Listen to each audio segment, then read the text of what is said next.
How's it going, everyone? Dan here for BladeReviews.com. Welcome to my review of the Strider SnG. I'm very pleased to be able to present you with this knife review. The SnG is very much considered a luxury item. It's an expensive knife. For many, it's seen as a final destination on a knife collecting journey.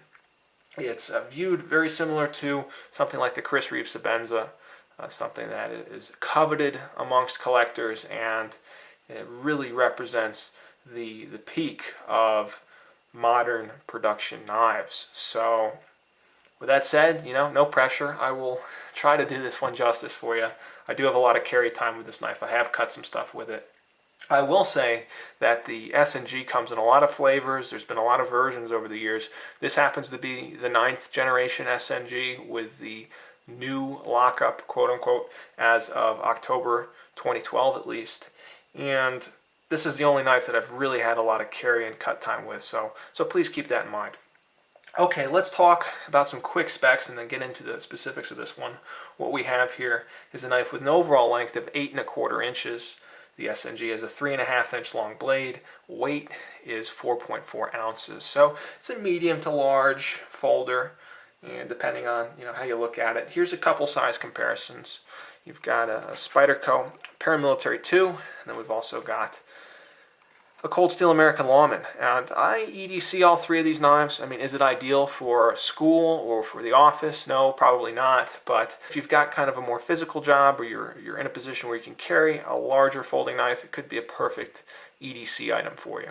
So that said, Strider definitely bills this as a more tactical or hard use tool. So military, law enforcement, that's probably who they're really kind of targeting with something like this. But you certainly don't have to be military or law enforcement to enjoy it. Let's talk a little bit about the blade here. And what this knife has come with is their standard spear point blade shape. It's been given a almost full flat grind, not a full flat grind, but almost. And it's cut from a thick piece of steel here. You're looking at 0.165 inch thick steel, or just over 4 millimeters. So it's a sturdy, stocky blade. I still managed to get a fairly fine tip, but it's got some strength. I did do a little bit of very light prying with it. Pried up some staples, no problem at all. So it's designed to take a little bit of use, and definitely some use, a little bit of abuse, and can also function well under normal use. So one thing to note is this interesting tiger stripe finish. This is achieved by coating the blade with a black aluminum oxide after heat treat, and then sandblasting it to reveal these contrasting stripes. So pretty interesting, nice little visual that sort of sets the SnG apart, makes it kind of instantly recognizable, and as if the profile of the knife itself wasn't enough. And it's a cool little detail. Of course, you can get it without the stripes if they're not your thing. Steel on this particular knife is S30V. I know they've made the SnG in a variety of different steels. I think you can get these in 154 CM right now. I've seen them in 3V. So really, a lot of different options, but S30V is the standard steel, and it's held up well. I mean, I've had a lot of experience with S30V. I'm sure a lot of people watching this video have had a lot of experience with it as well, so I don't want to talk about it too much, but stainless steel, reasonably easy to sharpen, takes a nice edge, and holds on to a decent edge for a good amount of cutting. So I think more importantly is to discuss the geometry and performance of this particular blade. It is ground quite thick, so there's a lot of steel behind the edge, and it's not the most amazing slicer. I cut some rope and then some cardboard, and finally some wood with my SnG in kind of a semi-formal cut test, and honestly struggled with all three kinds of cuts. I mean, compared to other knives in my collection, like for example, I've just got this Paramilitary 2 handy, which is a much thinner blade, and it gets much thinner behind the edge. I mean, the SnG really does not slice as well as some of these other kinds of knives. But that said, it definitely cuts. I mean, just ask my thumb. I managed to cut myself pretty badly with this knife. So although I'll say it's not the most elegant slicer, it certainly will get the job done. And it'll hold up well. It's a very tough kind of geometry, designed to take a little more punishment than, say, your average folding pocket knife. So let's talk a little bit about the handle here, and what we have is another kind of trademark of Strider, and that is their integral G10 backspacer and non-locking liner. So it's made of one piece of G10. There's no seams or anything like that. They just cut it out of one piece, which is cool. It definitely adds to the rigidity of the knife, the strength, and it helps it stand out a bit as well. It's very much a trademark to Strider and their folders. On the opposite side here, you do have a titanium locking side. So you've got your frame lock or integral lock.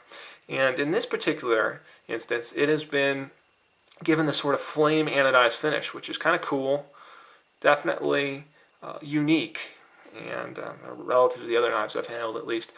You know, it may not be to everybody's taste. They don't offer them all with the flame anodized finish, but it is an interesting option. Handle construction is very good. One thing that I really like about the SnG is the hardware that they selected here. It's actually custom made, very beefy. You've got these domed and blackened screws with custom standoffs in the back. You've got this oversized pivot that we'll talk a little bit more about later on, but it's custom made for Strider, or I believe Strider might even make them themselves, and it's a very, very robust. Let's just compare it real quick with, again, I've got a paramilitary 2 here, so you can see, I mean, there's really no comparison. Much beefier hardware. A very, very nice detail. As for actual fit and finish and how everything lines up and is fit together, very, very nice. They've been making this knife for a number of years. They've refined a lot of the process, the design, the manufacturing, and it really shows. Although its build is kind of a hard use knife, maybe a little rough around the edges, it's very, very well refined for what it is. One issue, though, I noticed with my knife is the lanyard hole here. You can see the blade kind of peeks through. Not a big deal for me, but if you're a fan of lanyards, you might want to see. I'm not sure if every SnG comes like this, but this one's encroaching pretty bad on the lanyard hole. Let's talk a little bit about the pocket clip here, and the pocket clip is titanium. It's a single piece, obviously, with one screw, and then it kind of slots into a hole that they've drilled in the handle here, so it doesn't come loose. It's actually on there very securely, and the clip, it's good. It's very functional. Easy enough to insert and remove from the pocket. It does not ride particularly low, so if you're a fan of really deep carry, the SnG is going to disappoint in that respect. Also, it is right side tip up carry only, so if you're a lefty or if you prefer tip down carry, you're really out of luck, unfortunately. And I do understand that Strider does occasionally make lefty versions of the knife, but they're few and far between. They're very expensive on the secondary market, so just something to be aware of. Let's talk a little bit about the ergonomics of the SnG, how it performs in hand, and there's a lot of stuff that I like about the SnG. It's got this forward choil that allows you to choke up on the knife. It feels comfortable like this. You can really get in there and do some detail work. It feels great in reverse grip. You've got this thumb kind of ramp here, and it feels very natural in a reverse grip. But you've also got this very, very rough jimping. You can see it's spaced widely apart, and it's quite purposeful.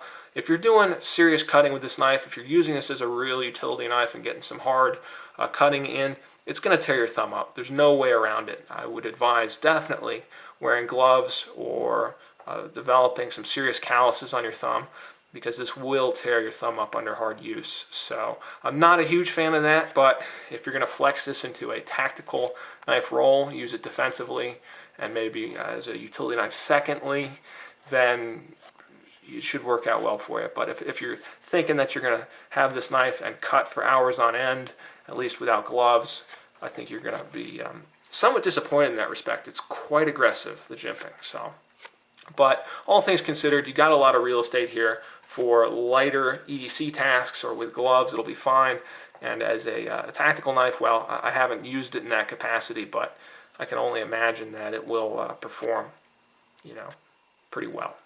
So let's talk a little bit about the deployment and the lockup. You do have what appears to be a thumb stud here, as well as a thumb hole, and really it's not designed to be a thumb stud. It's more designed to be a blade stop. So you can use it as I did there, but it's much more awkward when you're comparing it to the thumb hole, which is very easy to get at. Opens the knife up without any issues at all. You can kind of flick it open.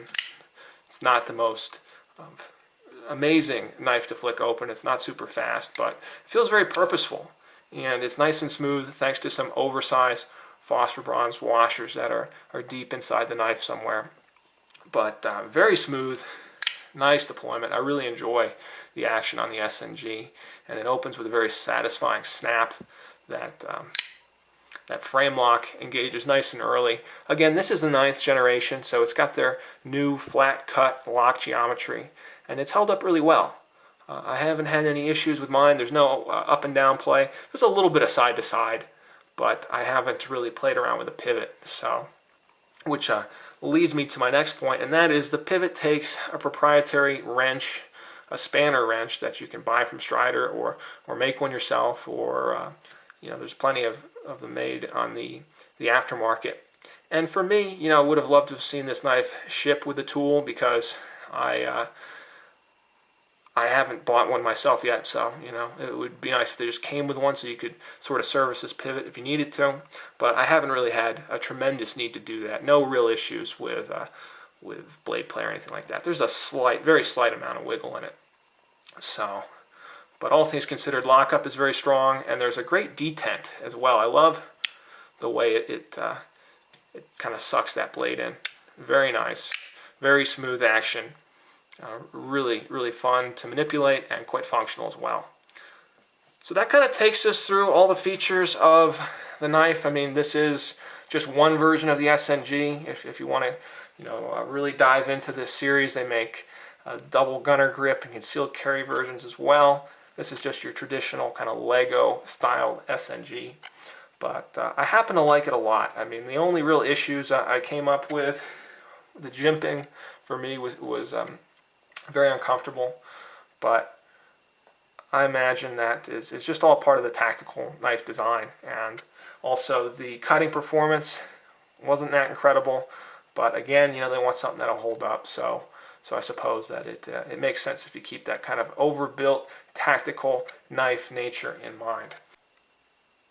Now, I know for a lot of the people watching, the real question is going to be whether the SnG is worth the money. And guys, that's a very difficult question to answer. First of all, we're dealing with a luxury good here. So do you absolutely need an SnG? I mean, no, not at all. Can you buy something for a fraction of the price that's going to accomplish 90 to 100% of what the Strider SnG is capable of? Yes, absolutely. But it goes much deeper. It boils down to whether you like the SnG or not. If it's something that you really like the look of and you've always been attracted to these knives, well, I would say buy it. Check it out. If you can afford it, definitely check it out. It's a cool knife. Is there $400 worth of materials and manufacturing time here? No, probably not. It's probably a little bit overpriced in that respect, but there's a lot of interesting things going on with this knife. It's been very well done. It is made in the USA, which is going to add to the price a bit, and it's extremely cool in my opinion. So I like it for what it is. I know some will love owning these and will have multiple SnGs in their collection. Other guys would never spend anything near $400 on a knife, and you know what? I think it's fine either way. So that's my take on the always kind of tricky value proposition of something like this, and that's going to be the end of my review in general. So guys, once again, this is Dan for BladeReviews.com. Visit my website for a full detailed write-up on the SnG with pictures and the whole 9 yards. Thank you so much for watching. Take care, and I'll be back soon with another knife review.